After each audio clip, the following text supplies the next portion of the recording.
ويوم تشقق السماء بالغمام ونزل الملائكة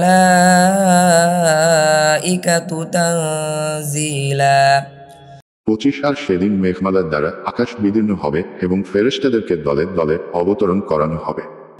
الملك يومئذ الحق للرحمن وكان يوما على الكافرين عسيرا 26 সেদিন প্রকৃত সার্বভৌমত্ব হবে পরম করুণাময়, আর সে দিনটি কাফিরদের জন্য বড়ই কঠিন। ويوم يعض الظالم على يديه يقول يا ليتني اتخذت مع الرسول سبيلا 27 আর সেদিন জালিম নিজের হাত দুটো কামড়িয়ে বলবে, হায়, আমি যদি রাসূলের সাথে কোনো পথ অবলম্বন করতাম।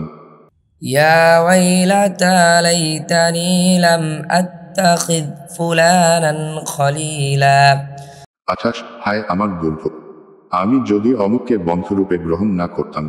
لقد أضلني عن الذكر بعد إذ جاءني وكان الشيطان للإنسان خذولا 29 অবশ্যই সে তো আমাকে উপদেশবাণী থেকে বিভ্রান্ত করেছিল আমার কাছে তা আসার পর, আর শয়তান তো মানুষের জন্য চরম প্রতারক।